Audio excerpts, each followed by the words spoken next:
मेरे प्रिय दोस्तों, आज के इस वीडियो में हम लोग देखेंगे 10th क्लास के एमबीडी गाइड का समानांतर श्रेणी चैप्टर का क्वेश्चन नंबर 13 से। क्वेश्चन नंबर 13 में दिया है, यदि किसी समानांतर श्रेणी का nवां पद an प्लस बी हो तो उसका पदांतर होगा। यहाँ पर nवां पद दिया है, हम लिख लेते हैं, यानी an बराबर an प्लस बी।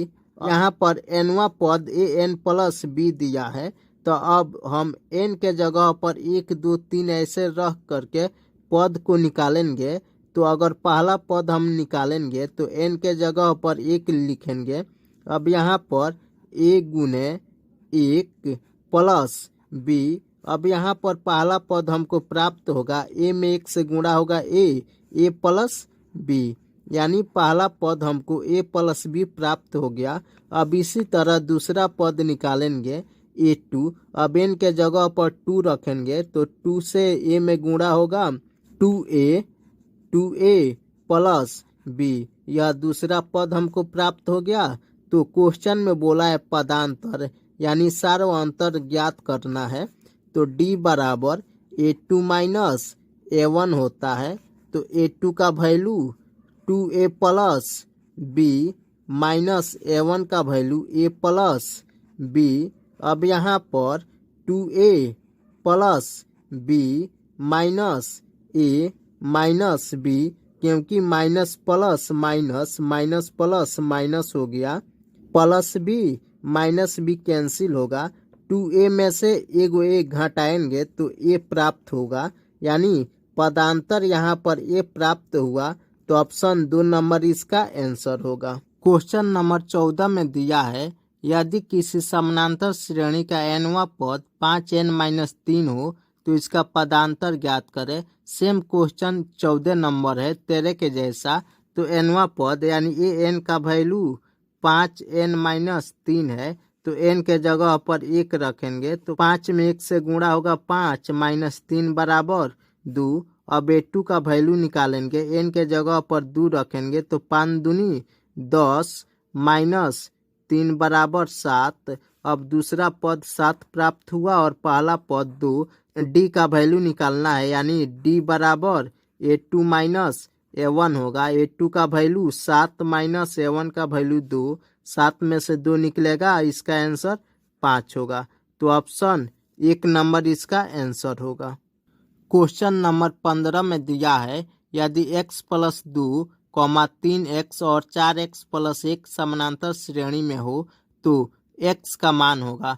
कोई भी समानांतर श्रेणी में संख्या होता है तो उसका डिफरेंस समान होता है। तो यहाँ पर x प्लस 2 और 3x, 4x प्लस 1 दिया है।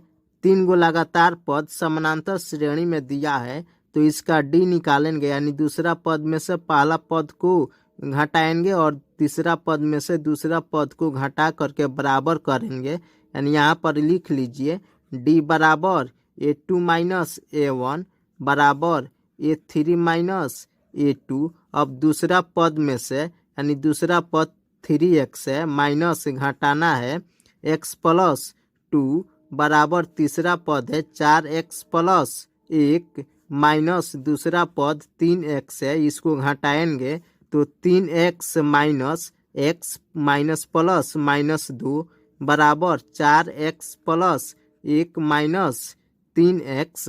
अब यहाँ पर 3x में से x घटाएंगे तो 2x होगा। 2x माइनस 2 बराबर 4x में से 3x घटाएंगे तो x होगा, x प्लस 1। अब x को इधर लाएंगे तो 2x में से x घटाएंगे तो x होगा बराबर, यह माइनस 2 को बराबर के इधर ले जाएंगे तो प्लस 2 होगा। प्लस 2 और प्लस 1 प्लस 3, x का वैल्यू 3 प्राप्त हो गया। तो ऑप्शन 3 नंबर इसका आंसर होगा।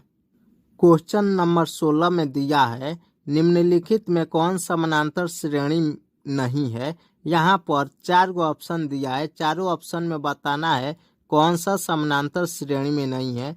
तो ऑप्शन 1 में है, 1 का स्क्वायर 1 होता है और 5 का स्क्वायर 25 होता है और 7 का स्क्वायर 49 और 73 दिया है। अब यहाँ पर दूसरा पद में से पहला पद को घटाएंगे, 25 में से 1 घटाएंगे तो 24 होगा। फिर तीसरा पद में से दूसरा पद को घटाएंगे, 49 में से 25 घटाएंगे तो 24 होगा। चौथा पद में से तीसरा पद को घटाएंगे यानी 73 में से 49 को घटाएंगे तो 24 होगा। यहाँ पर सबके बीच का अंतर बराबर हो गया तो यह एपी में होगा, क्योंकि जब कोई संख्या एपी में रहता है तो उसके बीच का अंतर समान होता है। तो यहाँ पर चारों संख्या के बीच का अंतर समान हो गया। उसी तरह 2 नंबर ऑप्शन में दिया है √2, √8, √18, √32। इसको बताना है कि एपी में है कि नहीं। तो √2 यहाँ पर दिया है। अब फिर √8 जो दिया है, √8 को तोड़ेंगे तो √8 को 2√2 लिख सकते हैं। अब फिर √18 दिया है, √18 को हम लिख सकते हैं 3√2। फिर दिया है √32, √32 को हम लिख सकते हैं 4√2। अब यहाँ पर हम √2 इसको सजा लेते हैं तो √2, 2√2, 3√2, 4√2 यानी 4 गो संख्या अब हो गया। अब दूसरा पद में से पहला पद को घटाएंगे तो √2 प्राप्त होगा। तीसरा में से दूसरा को घटाएंगे यानी 3√2 में से 2√2 को घटाएंगे तो √2 प्राप्त होगा। अब चौथा पद में से तीसरा पद को घटाएंगे यानी 4√2 में से 3√2 को घटाएंगे तो √2 प्राप्त होगा। यहाँ पर हम देख रहे हैं कि चारों पदों के बीच का अंतर समान है, यह एपी में होगा। अब 3 नंबर ऑप्शन देख रहे हैं कि -10, -6, -2, है। अब -6 में से -10 को घटाएंगे तो 4 प्राप्त होगा। फिर उसी तरह -2 में से -6 को घटाएंगे तो 4 प्राप्त होगा। अब -2 और 2 बच गया यानी तीसरा पद -2 है और चौथा पद 2 है। तो 2 में से 2 घटाएंगे तो 0 नहीं होगा, क्योंकि 2 में से -2 को घटाएंगे तो माइनस माइनस प्लस हो गया, यानी 2 और 2 जोड़ेंगे तो 4 प्राप्त हो गया। चारों संख्या के बीच का अंतर समान आ गया। तो ऑप्शन 3 नंबर भी एपी में है। लेकिन 4 नंबर में देख रहे हैं कि 4 नंबर में दिया है 0.2, 0.22, 0.222, 0.222 ... यानी यहाँ पर दूसरा पद में से पहला पद को घटाएंगे तो देखिए तो 0.22 में से 0.2 को घटाएंगे तो 2 0 दशमलव यानी 0.02 प्राप्त हो गया। उसी तरह 0.222 में से 0.22 घटाएंगे तो 2 में से 2 घटेगा 0, 2 में से 2 घटेगा 0। यहीं पे देख रहे हैं कि दूसरा पद में से पहला पद को घटाए तो 0.02 प्राप्त हुआ और तीसरा पद में से दूसरा पद को घटाए तो 0.002 प्राप्त हुआ। यानी यहीं पर दूसरा पद में से पहला पद को घटाए और तीसरा पद में से दूसरा पद को घटाए तो बराबर नहीं हुआ। तो ऑप्शन 4 नंबर एपी में नहीं होगा। क्वेश्चन नंबर 17 में दिया है √2, √8, √18, √32 का पदांतर ज्ञात करें। यानी यह एपी में दिया है तो अभी बोला है कि इसका पदांतर ज्ञात करें, यानी बीच का अंतर ज्ञात करना है। तो पहला पद √2 है और दूसरा पद √8 है, तो √8 को तोड़ेंगे तो 2√2 होगा। अब 2√2 में से 1√2 घटेगा तो √2 होगा, यानी इस श्रेणी का पदांतर √2 होगा। तो ऑप्शन 1 नंबर इसका आंसर होगा। क्वेश्चन नंबर 18 में दिया है कि CFP का n पदों का योग 2n² + n है, तब nवां पद होगा। यानी n पदों का योग Sn का वैल्यू दिया है, Sn बराबर 2n² + n। अब S1 का वैल्यू निकालेंगे तो यहाँ पर n के जगह पर 1 रखेंगे तो 1 का स्क्वायर 1 होगा। अब 2 में 1 से गुणा करेंगे तो 2 होगा, प्लस n के जगह पर 1 रखेंगे तो 3 होगा। यानी 1 पदों का योग 3 प्राप्त हो गया। तो उसी तरह S2 का वैल्यू निकालेंगे, यानी n के जगह पे 2 रखेंगे तो 2 का स्क्वायर 4 होगा, 4 में 2 से गुणा होगा तो 4 दूनी 8 प्लस n के जगह पर 2 रखेंगे तो 8 2 10, यानी दो पदों का योग 10 प्राप्त हो गया। पहला पद का योग 3 है तो Sn का वैल्यू होता है Sn बराबर n बट्टा 2 into 2a plus n minus 1 into D. इसका वैल्यू 3 है तो यहाँ पर n का वैल्यू 1 रखेंगे क्योंकि पहला पद का योग 3 है तो Sn का वैल्यू 3 लिख दिए, n के जगह पर 1 रखेंगे तो 1 बट्टा 2 गुणे 2a का वैल्यू नहीं मालूम है प्लस n के जगह पर 1 रखेंगे तो 1 में से 1 निकलेगा 0, 0 में d से गुणा होगा तो 0 होगा। अब यहाँ पर 2 से 2 कटेगा यानी a बराबर 3 होगा, a का वैल्यू 3 प्राप्त हो गया। अब इसी तरह d का वैल्यू जब हम प्राप्त करेंगे तब हमको nवां पद प्राप्त होगा। d का वैल्यू S2 से निकालेंगे, यानी S2 का वैल्यू दिया है S2 बराबर दिया है 10। S2 के मतलब यानी n के जगह पे जब 2 रखे हैं तो इसका योग 10 आया है तो n बट्टा 2 into 2a plus n minus 1 into D बराबर 10। क्योंकि दो पदों का योग 10 है तो n के जगह पर 2 रखेंगे, 2 बट्टा 2 इंटू 2a प्लस n के जगह पर 2 रखेंगे तो 2 में से 1 निकलेगा 1 और 1 में d से गुणा करेंगे तो d होगा बराबर 10। अब 2 से 2 कटेगा, अब a का वैल्यू 3 आया है तो a के जगह पर 3 रखेंगे तो 3 दूनी 6 प्लस d बराबर 10 तो d बराबर 10 में से 6 घटेगा तो 4 प्राप्त हुआ, यानी d का वैल्यू 4 प्राप्त हो गया और a का वैल्यू 3 प्राप्त हो गया। तो nवां पद ज्ञात करना है तो an का वैल्यू होता है a plus n minus 1 into D. तो यहाँ पर a का वैल्यू दिया है 3 तो a के जगह पर 3 रखेंगे प्लस n माइनस 1 d का वैल्यू 4 है तो 4 रखेंगे। अब इसको सॉल्व करेंगे तो 3 प्लस n में 4 से गुणा होगा तो 4n माइनस 4। अब यहाँ पर माइनस 4 में से 3 घटेगा तो माइनस 1 प्लस 4n। अब nवां पद 4n माइनस 1 प्राप्त हुआ तो ऑप्शन 1 नंबर इसका आंसर होगा। क्वेश्चन नंबर 19 में दिया है किसी बढ़ते क्रम में एपी के 3 लगातार पदों का योगफल 51 है, पहले और तीसरे पद का गुणनफल 273 है तो तीसरा पद होगा। ऐसे क्वेश्चन सॉल्व करने के लिए आप याद रखिएगा कि समानांतर श्रेणी में जब 3 संख्या दिया रहता है तो 3 संख्या को हम क्या क्या लेते हैं, यानी alpha minus beta, alpha plus beta लेते हैं। जब समानांतर श्रेणी में 4 पद की चर्चा किया रहता है तो 4 पद के लिए alpha minus 3 beta, alpha minus beta, alpha plus beta, alpha plus 3 beta लेते हैं। उसी तरह जब 5 पद की चर्चा किया रहता है तो alpha minus 2 beta, alpha minus beta, alpha plus beta, alpha plus 2 beta रखते हैं।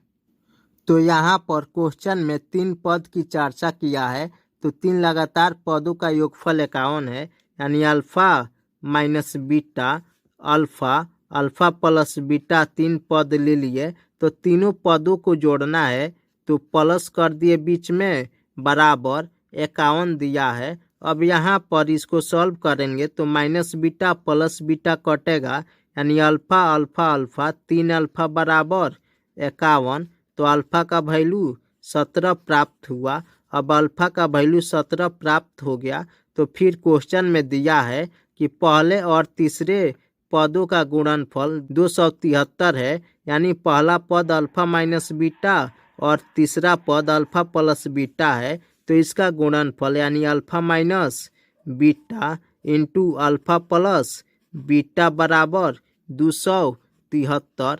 ए minus B, A plus B का वैल्यू होगा alpha square minus beta square, A square minus B square बराबर 273। अल्फा का वैल्यू 17 है तो यहाँ पर 17 का स्क्वायर करेंगे, 17 का स्क्वायर माइनस बीटा स्क्वायर बराबर 273। 17 का स्क्वायर 289 माइनस बीटा स्क्वायर बराबर 273।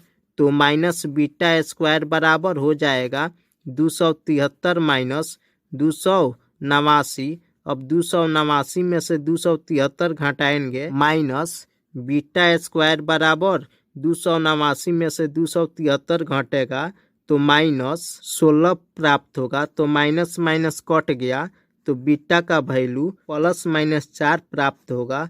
तो हम यहाँ पर देखेंगे कि 3 संख्या दिया है तो संख्या कभी भी माइनस में नहीं होता है, वह हमेशा प्लस में होता है। तो यहाँ पर बीटा का वैल्यू 4 लेंगे। अब यहाँ पर तीसरा पद बोला है निकालने के लिए, तो तीसरा पद हम माने हैं अल्फा प्लस बीटा। तो अल्फा का वैल्यू 17 मिला है और बीटा का वैल्यू 4 मिला है, तो 17 4 21, यानी ऑप्शन 1 नंबर इसका आंसर होगा। क्वेश्चन नंबर 20 में दिया है कि सीएपी के 4 पदों का योगफल 50 है। सबसे बड़े पद सबसे छोटे पद का 4 गुना है, तो वे पद इस प्रकार है। यानी चारों पद ऑप्शन में दिया है, उसको बताना है कि कौन सा ऑप्शन सही है। तो 4 पद दिया है, तो 4 पद के लिए हम बताए हैं कि 4 पद में पहला पद अल्फा माइनस 3 बीटा कमा अल्फा माइनस बीटा कमा अल्फा प्लस बीटा कमा अल्फा प्लस 3 बीटा होता है। तो क्वेश्चन में चारों पदों का योग दिया है, तो चारों पदों को जोड़ेंगे यहाँ पर, तो बीटा से बीटा कटेगा, 3 बीटा से 3 बीटा कटेगा और योग दिया है 50। अब यहाँ पर एगो अल्फा एगो अल्फा एगो अल्फा एगो अल्फा, यानी 4 गो अल्फा हो गया। 4 अल्फा का वैल्यू 50 है, तो अल्फा का वैल्यू 25/2 हो जाएगा।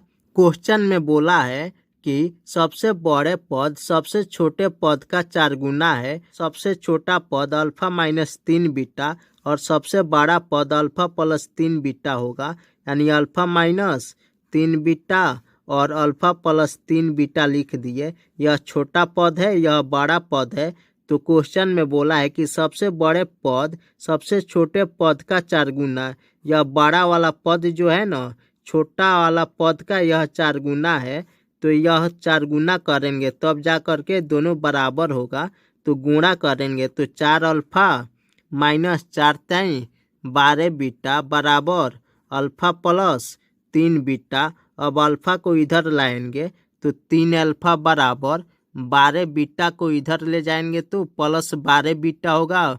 12 बीटा प्लस 3 बीटा 15 बीटा। अब 3 से 15 5 बार में कटेगा, यानी अल्फा का वैल्यू अल्फा बराबर 3 बीटा प्राप्त हो गया। अब यहाँ पर अल्फा का वैल्यू 25/2 है। अल्फा का वैल्यू यहाँ पे रखेंगे 25/2 बराबर 3 बीटा, यानी बीटा का वैल्यू 25/6 प्राप्त होगा। अब पहला पद अगर निकालेंगे alpha minus 3 beta, alpha minus 3 beta, तो अल्फा का वैल्यू 25/2 माइनस 3 बीटा का वैल्यू 25/6 है। तो 3 से 6 2 बार में कटेगा, 25/2 25/2 जीरो आ गया। 3 गो जो ऑप्शन दिया है, ये तीनों ऑप्शन में पहला पद जीरो किसी ऑप्शन में नहीं है, तो इनमें से कोई नहीं होगा, यानी तीनों ऑप्शन में से कोई ऑप्शन नहीं होगा आंसर।